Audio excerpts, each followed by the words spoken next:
Donc, nous avons cette semaine la première paracha du livre de Shemot. C'est un événement quand on commence un nouveau chumash. Surtout que nous allons maintenant vivre un événement dont on a le devoir de se souvenir jusqu'à la fin des temps. Ça prouve que c'est un événement qui a des conséquences et des répercussions énormes, puisque le souvenir de la sortie d'Égypte est un souvenir qui doit non seulement nous être présent dans notre esprit, mais qui doit en fait nous pousser en permanence vers la Géoula. L'idée de la sortie d'Égypte est que c'est un processus qui a commencé, mais qui ne s'est pas terminé. C'est important d'avoir conscience de ça. Le processus de la sortie d'Égypte se termine avec la sortie d'Israël de tous les exils à la fin des temps. Donc en fait, on peut dire qu'on est maintenant dans le processus de la sortie d'Égypte. Et c'est pour ça que la Torah réclame de nous, en fait, un souvenir permanent. Alors, là, Moshe Rabbeinu s'adresse, après que Dieu se soit révélé à lui au buisson ardent, il s'adresse à Kadosh Baruch Hu, à Dieu, en lui demandant « Mais comment je vais agir ? Comment ça va se passer ? Comment d'abord les béné Israël vont-ils me croire ?» C'est pas aussi évident que ça, que des gens qui sont en exil depuis 210 ans et qui, dans une servitude terrible, tout d'un coup voient quelqu'un qui arrive et qui leur dit « C'est moi ». C'est pas comme ça que ça se passe. Et il est inquiet. Mon cher Rabbeinu, il est inquiet. Il veut savoir comment ça va se passer. Alors, Akadosh Baruch Hu lui donne les instructions suivantes. On a en tête surtout la place centrale de la rencontre de Moshe avec le pharaon. Let's my people go. Je l'ai dit en anglais, mais on peut le dire en hébreu. Shlach et ami ve'yavduni. Mais il faut savoir que Moshe avait en fait deux rôles. Un rôle, c'est effectivement d'aller trouver le pharaon et de lui dire que était arrivé le temps de libérer Israël et que finalement, s'il ne veut pas le faire de sa propre volonté, il y a d'autres méthodes pour convaincre les gens. Mais à part cela, il y avait un deuxième rôle. Et ce rôle n'était pas moins important. Ce rôle était de convaincre Israël. Ce rôle était de convaincre Israël que le temps de la délivrance était arrivé. Parce que, évidemment, on ne peut pas sortir un peuple de son exil malgré lui. Alors, Moshe Rabbeinu devait se présenter chez les anciens du peuple d'Israël qui avaient reçu la tradition de la Géoula. C'est-à-dire que les anciens du peuple savaient qu'il y avait des signes qui permettaient de reconnaître que celui qui se présenterait était bien le Goël, était bien celui qui avait reçu cette mission. Alors, on est exactement dans ces versets-là. Ve'asavta et ziknei Israël. Lech, ve'asavta et ziknei Israël. Ve'amarta alehem Adonai Elohei avotechem nireh elai, nir'a elai, Elohei Abraham, Yitzchak ve'Yaakov, lemor, pakadeti etchem, ve'et e'asui lachem be'Mitzrayim. Va rassembler les anciens d'Israël et dis-leur, l'Éternel, Dieu de vos pères, Dieu d'Abraham, Yitzchak et Yaakov, m'est apparu en disant, j'ai fixé mon attention sur vous et sur ce qu'on vous a fait en Égypte. Et j'ai résolu de vous faire monter du servage de l'Égypte au territoire de Canaan et des Canaaniens, etc., les 7 peuplades qui habitaient à ce moment-là Israël, pour vous faire arriver où? Pour vous faire arriver finalement donc dans ce pays-là, qui est le pays de Canaan, ou contrée ruisselante de lait et de miel. Donc, on voit que dans cette démarche-là, Moshe Rabbeinu se doit de rencontrer les sages d'Israël. Le peuple avait des sages, il avait des zkenim, ce que l'on appelle des zkenim, et il devait se présenter. Comment se présente-t-il? ben, il se présente en disant, mais voilà, je viens au nom de qui? Le Dieu, l'Éternel, qui est le Dieu de vos pères, qui s'est révélé à moi, le Dieu de Abraham, Yitzhak et Yaakov, qui m'a dit, Pakod pakadeti etchem. Alors, le mot pakod, l'expression pakod pakati, c'est une expression qui, dans le sens simple, veut dire je me suis souvenu de. Je me souviens de. Voilà. Alors, je me souviens évidemment de l'alliance que j'avais contractée avec leurs ancêtres, et je me souviens d'eux maintenant pour accomplir cette promesse et les faire sortir d'Égypte. C'est évidemment la même expression qui est employée vis-à-vis de Sarah. C'est l'expression que Yosef, avant sa mort, avait déjà transmise à ceux qui, à sa descendance. Et on veut essayer de comprendre qu'est-ce qu'il y a de particulier dans cette expression de pakod, pakadeti.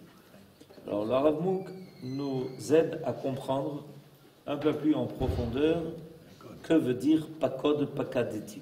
Je me suis souvenu de vous. Les deux termes zechira et pekida sont synonymes. Alors, en hébreu, a priori, on a deux verbes pour dire la même chose. Pekida, c'est se souvenir, et zechira, lizkor, zachor et yom ha-shabbat, zachor et asher asalecha amalek.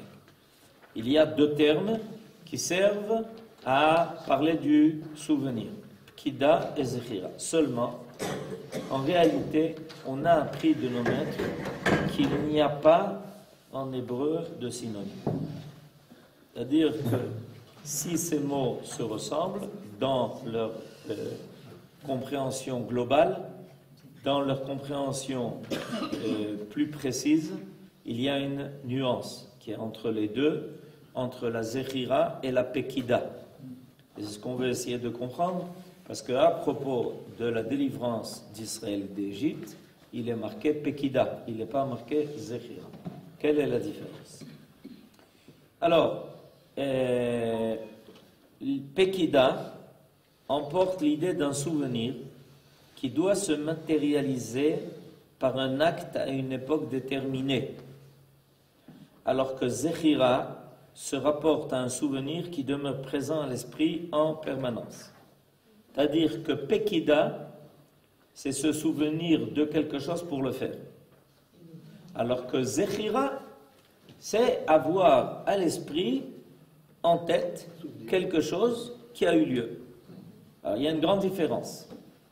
Et on entend ici que Akadosh Baruch Hu s'adresse à Moshe Rabbeinu pour lui parler de Pekida et pas de Zechira. Akadosh Baruch Hu ne dit pas à Moshe Rabbeinu je me souviens de Ani Zocher Otam. C'est-à-dire Zocher Otam, Azma. Par contre, il lui parle de Pakod, Pakadeti, c'est-à-dire un souvenir qui amène à agir. Ah, je me souviens de ce que tu m'as demandé, et maintenant est arrivé le temps de le réaliser. Est arrivé le temps de le faire. Maintenant, deuxième remarque, Pakod, Pakadeti. Il y a ici une répétition. Pakod, Pakadeti. Comment se fait-il que le texte répète le mot de Pekida? La répétition du mot Pekida a pour but de faire ressortir que Dieu n'oublie pas Israël, mais qu'il se souvient de lui sans aucun doute, dans le passé comme dans l'avenir, pour lui apporter un salut sans limite. Explication du Maharal. C'est-à-dire qu'il y a en fait quelque chose de permanent. Le fait de dire Pakod Pakadeti, ça veut dire que ce n'est pas quelque chose qui apparaît une fois et qui ensuite, ben voilà. Et c'est important de le savoir parce que après notre délivrance d'Égypte, après la sortie de cet exil-là, de ce premier exil, on est reparti en exil. C'est pour ça que je disais tout à l'heure, entre autres, que la sortie d'Égypte ne s'est pas terminée. Si la sortie d'Égypte s'était terminée, alors a priori, on n'aurait pas dû repartir en exil. Le fait qu'on soit reparti en exil nous prouve que la sortie d'Égypte, qui devait être une délivrance totale, Akadosh Baruch Hu, nous a donné en fait une poussée historique à ce moment-là, qui nous permettra toujours d'avancer dans ce processus de la Géoula, dans ce processus de délivrance. C'est une délivrance qui est en devenir. Et cette délivrance-là, elle est signalée par le mot pakod, pakadeti. Pakod et pakati. C'est-à-dire, je suis en permanence en souvenir du fait que vous devez sortir d'exil. En outre, les 3 lettres du verbe pakod précèdent dans l'ordre alphabétique celles qui forment le mot tsara, qui veut dire détresse. Alors, de quoi s'agit-il? Dans l'alphabet, après le P, il y a le tzadik. On est d'accord? Après le kouf, il y a le resh. Et après le dalet, il y a le he. Il y a fait. Donc, on a reçu une bonne note. Estelle a dit, il y a fait, on a reçu une bonne note. C'est-à-dire, en d'autres termes, que la tsara, c'est évidemment, c'est même pas à traduire, c'est toutes les souffrances. Quel est le mot qui précède le mot tsara? Le mot pakod. Ça veut dire quoi? Ça veut dire que ceci t'indique que le souvenir qui garantit le salut précède la venue de la détresse. C'est-à-dire, quand la tsara, malheureusement, est arrivée, la pekida était déjà prête. Parce que le mot pakod précède le mot tsara. Il ne suit pas le mot tsara, il le précède. Ça veut dire que pakod vient avant tsara. Donc quand la tsara est là, ça veut dire qu'il y a déjà l'idée du souvenir. Akadosh Baruch Hu, donc, quand il dit à Moshe Rabbeinu, pakod pakadeti, au passé, pakadeti, ne t'imagine pas que c'est parce que tout d'un coup, j'ai vu les Béné Israël souffrir en Égypte, que tout d'un coup, ça m'a fait mal au cœur, et que je me suis dit, enfin, ouais, je les ai oubliés, ceux-là. Non, pas du tout. C'est à Kadosh Baruch Hu, ça n'existe pas, ça. D'oublier quelque chose et d'oublier quelqu'un. Ça n'existe pas. Donc, l'idée de Pakod, c'est que déjà, avant la Tsara, il y avait Pakod. Pakadeti. C'est-à-dire que c'est un plan, et on le sait puisque Akadosh Baruch Hu avait déjà annoncé à Avraham Bebrit ben Abetarim, Yadoa Teda. Yadoa, c'est une chose qui est connue. Teda, que quoi? Que ton peuple va descendre dans un pays qui n'est pas le sien, et qui va être là-bas en exil, et qui va souffrir, etc. Donc, c'est important de le savoir. Et ce que nos sages vont résumer en disant Troufa Kadma Lamaka. Troufa Kadma Lamaka. Un des endroits les plus extraordinaires pour voir cela, c'est évidemment la Megillat Esther. C'est la prochaine fête. Avant, il y a tout Bishvat, mais en fait, qu'on doit célébrer en bonne et due forme, c'est Purim. Dans la Megillat Esther, on voit des choses phénoménales. Okay? Quand Aman apparaît dans la Megillat Esther, Esther est déjà reine. Et Mordechai a déjà l'atout qui va lui permettre, finalement, d'être reconnu par le roi comme celui qui veut son bien. Ce qui va avoir une influence, évidemment, sur les décisions que le roi va prendre plus tard. C'est-à-dire qu'en fait, quand Aman apparaît sur la scène, et qu'il commence avec ses xérotes, il marchait mort. En réalité, tout est déjà en place. Akadosh Baruch Hu a déjà mis tous les pions en place. Rien ne manque. Achashverosh, il a déjà coupé la tête à Vashti. Elle est partie. Il a choisi Esther. Ensuite, Esther a été choisie contre toute attente. C'est insensé que Esther soit prise comme roi, comme reine de Perse. Ok? C'est insensé. Imaginez-vous, Khomeini. Non, c'est insensé. Alors, Esther est prise comme reine de Perse. Mordechai surprend une discussion entre les deux valets du roi qui se préparent à le tuer. Par hasard, il est là, et par hasard, il entend, et par hasard, il comprend. Tout est en place. Et à ce moment-là, apparaît Aman. Alors Aman, il se frotte les mains en disant « Ah, vous m'attendiez pas, Nahon, vous m'attendiez pas. Mon petit, quand tu arrives, déjà tout est en place.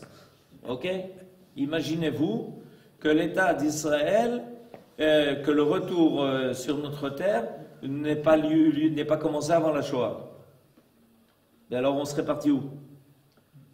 Alors les rescapés de la Shoah, ils seraient allés où? En France. Avec des gilets jaunes. Bon, enfin. Pas code, pas de katik, vous avez compris? Oui. Le pakad, on dit, précède la tzara. Donc le remède précède la maladie. Nahon. Et pourquoi la maladie?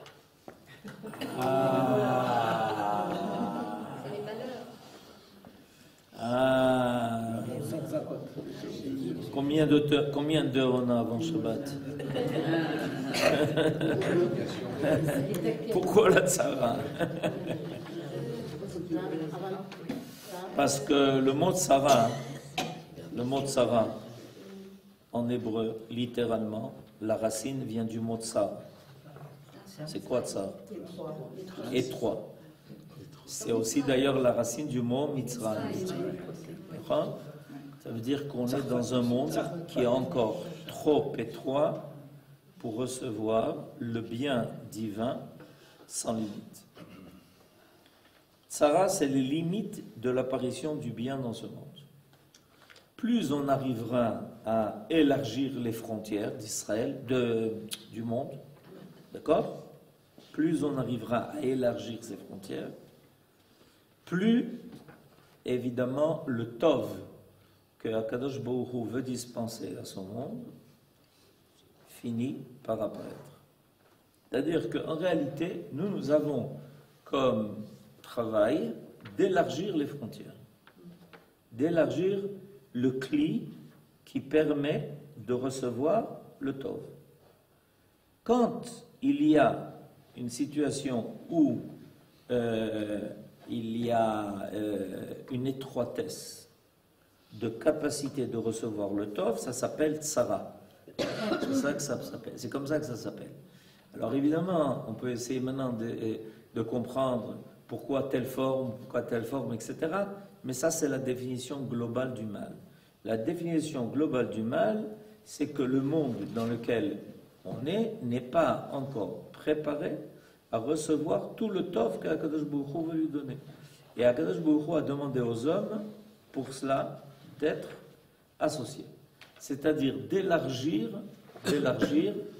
le tov. Là, on constate ça chez l'homme.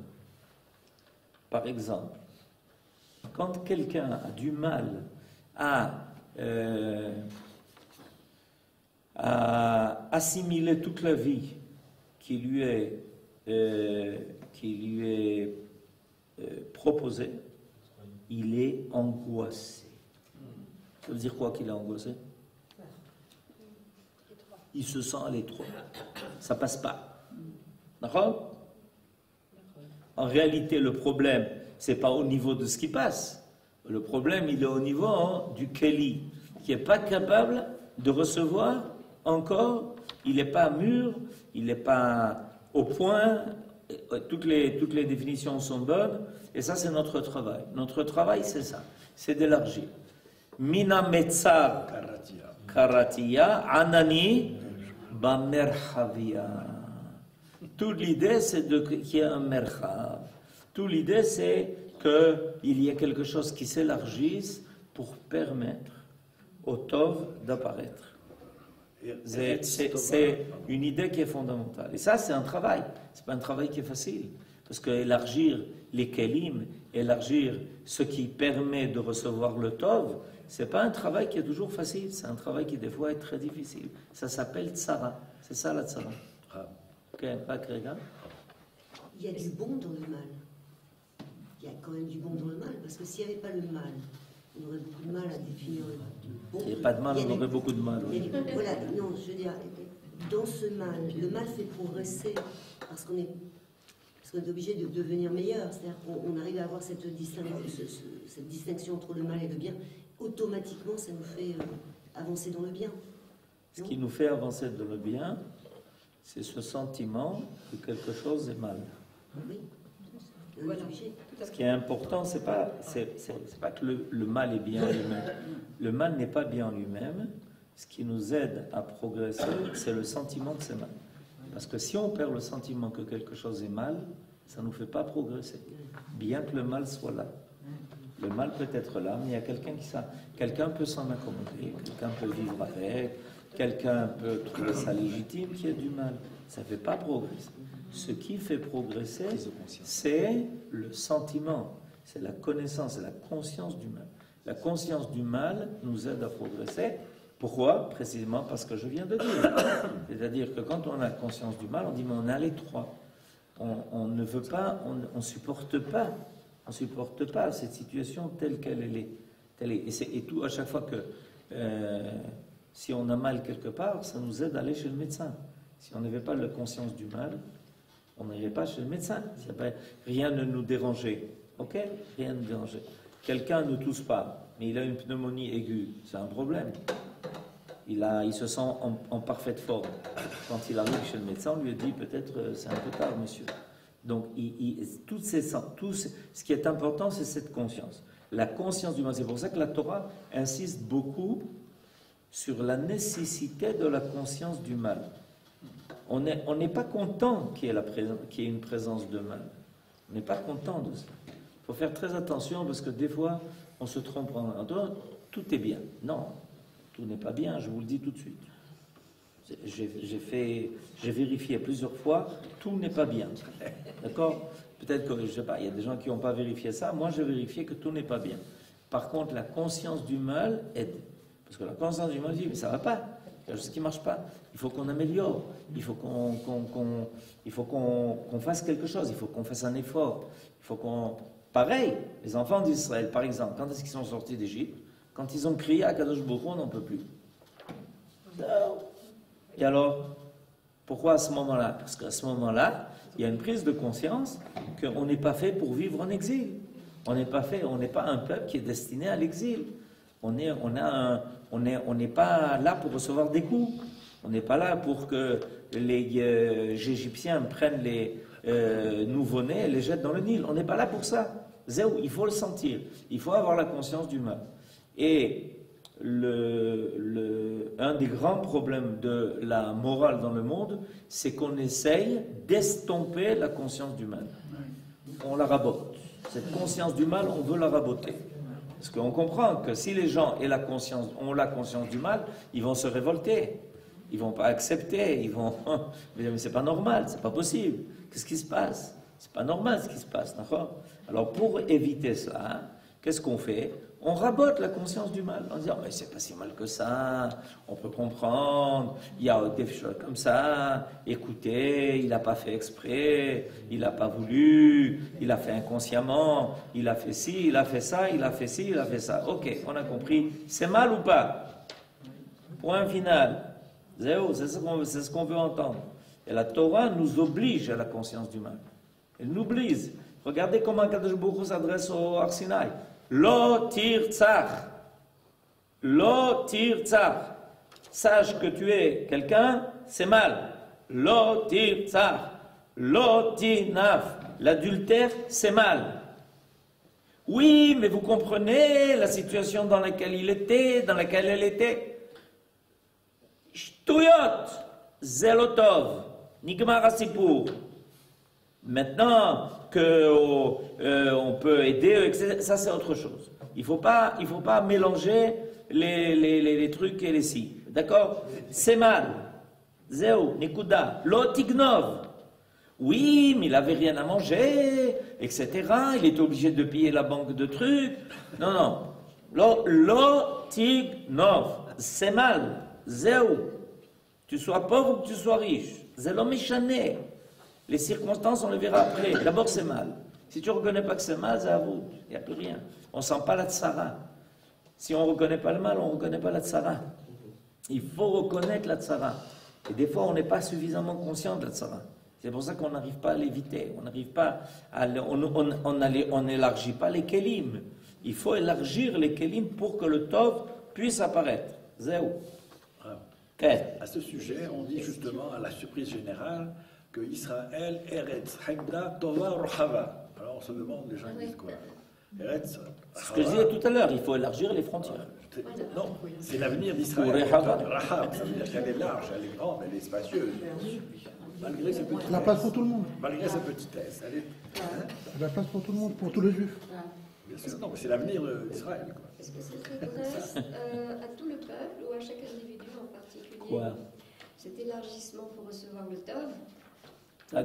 Ça dépend de quoi on parle. Si on parle de la collectivité, évidemment, c'est pour tout Israël qu'il faut élargir.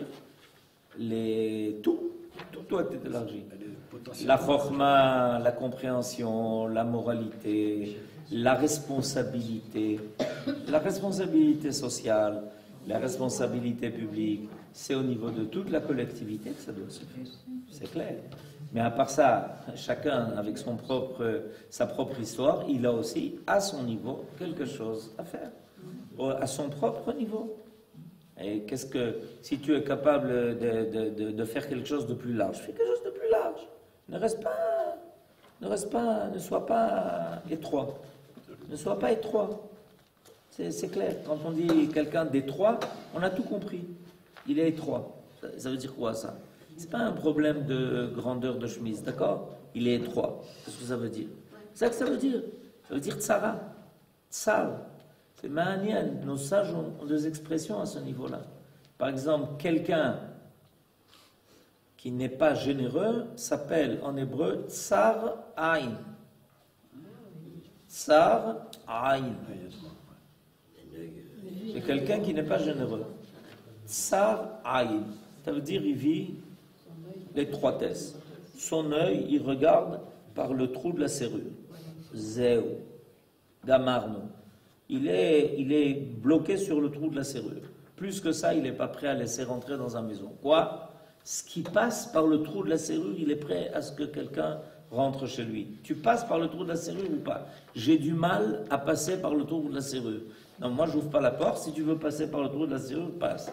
Ça s'appelle Tsar Aïn. Tsarut Aïn. Ben voilà, ça dit tout. Quand on fait attention au sens littéral des choses, tout est dit. Très rapidement. Tsar Aïn, Tsarut, Mitzraïm. Ça, on le voit tout de suite. Mina Metzar Karatia. Anani Bamechavia. C'est ce qu'on attend. Akadosh Baruch Hu, il attend ça. Qu'on élargisse tout. Qu'on élargisse notre connaissance, nos kelim, notre bien. Tout ce qu'on est capable de faire, d'élargir, de permettre la vie, zéo, zétov, c'est zemetsuya. C'est comme ça qu'on vient au monde. D'accord? D'accord? Comment on est venu au monde? Cyril. Ça s'est élargi. Et alors, il y a eu une place pour une personne de plus dans le monde, dans le ventre de notre mère. Zéo. C'est grâce à cela qu'en Égypte, on est passé d'une famille à être un peuple. Parce que les femmes ont accepté de s'élargir et de mettre au monde, malgré la situation à l'étroit qu'il y avait en Égypte, elles n'ont pas renoncé à leur rôle d'enfanter le peuple d'Israël. Elles ont enfanté le peuple d'Israël. Oh, à tel point que nos sages disent dans le Midrash qu'il y a une femme qui a accepté d'être enceinte de 600 000 personnes. Pardon? C'est la mère de Moshe Rabbeinu. C'est comme ça qu'explique le Maharal ce Midrash. La mère de Moshe Rabbeinu a enfanté de cet homme qui va être à la tête de 600 000 hommes. C'est pour ça qu'on dit qu'elle a enfanté de 600 000. C'est-à-dire qu'elle a enfanté de Moshe Rabbeinu, qui est Shakoul, qui est comme l'équivalent de tout Israël qui sort d'Égypte. Il endosse la responsabilité d'Israël. Il faut s'élargir. Imaginez-vous, mon cher Rabbeinu. Du matin au soir, il devait s'occuper d'un peuple tout entier. Pakod, Pakati. Akadosh Baruch Hu. C'est Akadosh Baruch Hu qui parle là, ici. L'air, Akadosh Baruch Hu parle à Moshe Rabbeinu et il lui dit l'air, Pakod, Pakadeti Etchem. Va annoncer aux Ziknei Israël que Pakod, Pakadeti. Alors, au sujet du terme de Pakod, Pakati, qui apparaît ici comme à plusieurs reprises, comme le mot clé de la libération, Rabbi Eliezer remarque qu'il y a 5 lettres de l'alphabet qui ont une forme spéciale quand elles se trouvent à la fin d'un mot. Vous savez qu'on a une particularité dans notre alphabet, c'est qu'il y a 5 lettres qui changent de forme à la fin d'un mot. Ces 5 lettres sont les mêmes, le Nun, le Tzadik, le P et le Chaf. Ces 5 lettres-là, quand elles arrivent en fin de mot, de Ot Ktana, Ofrot Liot Ot Pshuta. D'accord? Alors, elles permettent alors une forme allongée, sauf le même, qui lui devient une lettre fermée, quand il est à la fin d'un mot. Mais toutes les autres lettres, le Nun, il s'allonge. Le Tzadik s'allonge. Le P s'allonge. Le Chaf s'allonge. Tout s'allonge. Vous remarquez? Sur les 5 lettres, il y a 4 lettres qui s'allongent quand elle est à la fin d'un mot. D'accord? Alors, ces 5 lettres, il y a une tradition orale qui attribue à ces 5 lettres beaucoup de secrets. Parce qu'elles sont en fait doubles. Même au milieu d'un mot, même à la fin d'un mot. Et ça change. Nun, etc. Il y a beaucoup de choses qui sont attribuées à ces 5 lettres-là. Elles prennent alors une forme allongée, sauf le même qui est écrit sous une forme hermétiquement close. Elles apparaissent 2 fois dans l'alphabet, donc ces lettres-là. Même, Nun, Tzadik, Pe et Chaf. Une fois à leur place régulière, telles qu'on les connaît, une seconde fois en lettres terminales à la fin des 22 lettres ordinaires. Or, ces lettres doublement articulées servent à 5 reprises de messages de libération. C'est intéressant de voir que, en fait, ces 5 lettres-là vont être insérées dans les 5 messages de Géoula qui ont été transmis au peuple d'Israël pour toutes les générations. Zéro. Ça veut dire quoi? Ça veut dire qu'elles indiquent l'idée qu'il y a une Géoula qui a commencé et une Géoula qui doit se terminer. Puisqu'elles apparaissent en fin de mois. Vous avez compris? C'est-à-dire que à travers ces 5 lettres-là, il y a le signalement d'un début d'histoire et de fin d'histoire. D'un début d'histoire et de fin d'histoire. Et c'est pour ça qu'en fin de mot, elle change de forme. Et on le trouve, là c'est indiqué, le Chaf, c'est dit à propos de Avraham Avinu, Lech, Lecha. C'est la délivrance d'Abraham. Il sort de Mésopotamie, il sort de Ur-Kasdim, il sort de la fournaise ardente pour être délivré et commencer l'histoire d'un peuple. Qu'est-ce qui apparaît à la fin de Lech Lecha? Chaf, Sofit. Deux fois. Okay? 2 fois. 2 fois. Non, mais D'accord? c'est important parce que dans tous les Ensuite, le même chez Yitzhak. Atzamta mimenu meod. Mimenu meod. Mais j'ai pas la fin. Nahon. Mais pas forcément, mais on remarque qu'ils reviennent 2 fois. C'est-à-dire, l'idée, c'est que les lettres reviennent par 2 fois. Le Nun, Atzileni na. De qui? De Esav. Et voilà que Esav, qui se prépare à supprimer son frère, boum, il le rencontre, il lui fait rien. Il y a une Atsala, il y a une Géoula. Le P chez Yaakov, Pakod, Pakadeti. Le Tzadik, qui est réservé à la fin des temps. Tzemach, Tzadik. Tzemach, Tzadik. Le Mashiach est appelé du nom de Tzemach. Tzemach mitachtav yitzmach. Tzemach Tzadik. Alors, il faudra évidemment regarder tous les contextes, mais il y a ici cette idée que nos sages nous ont transmise par loi orale et qui finalement nous fait référence à cela. Le Maharal donne à ce midrash l'explication suivante. Les 22 lettres de l'alphabet constituent, selon une ancienne tradition remontant au Sefer Yetzira, qui est un livre qui est attribué à Adam Arishon et à Avraham Avinu et à Rabbi Akiva, les éléments de base du monde physique. Mais les 5 lettres finales qui transcendent l'alphabet transcendent également le monde physique et elles assurent l'établissement du monde métaphysique affranchi de toutes les servitudes physiques. Alors, il y a quelque chose de très profond. Ces 5 lettres-là nous mettent en rapport avec un monde. C'est pour ça qu'elles s'appellent, c'est pour ça que ce sont des lettres qui, en fait, s'agrandissent. Les lettres, les 5 lettres-là s'agrandissent. D'accord? Et en s'agrandissant, elles font référence donc à un monde qui est plus grand. Un monde qui est plus grand, qui n'est pas seulement physique, mais métaphysique. En outre, leur forme allongée marque l'indépendance de toutes les autres lettres, alors que celles-là ont une forme qui tend à la liaison avec les signes précédents ou suivants, sauf le même final. Les 5 lettres deviennent alors les indices de la libération. Elles sont les lettres des visionnaires, Tsofim, Tsofim, Tsofim. Et la dernière lettre d'entre elles, Tzadik final, qui forme la fin de l'alphabet prolongé, désigne l'ultime libération de la fin des temps. Ketz, Bediuk, Ketz, Nachon Meod, Nachon Meod. C'est-à-dire que finalement, quand on finit l'alphabet, on le finit avec le taf, et si on rajoute dans l'ordre les 5 lettres qui restent, alors on a le kaf, on a le mem, on a le nun, on a le p, et quelle est la dernière lettre? Le tzadik. Tzadik, c'est la fin. Zé, pourquoi? Tzadik. Parce que tzadik, c'est tzadik. Parce qu'à la fin, tout se termine bien. Zéou, tzadik.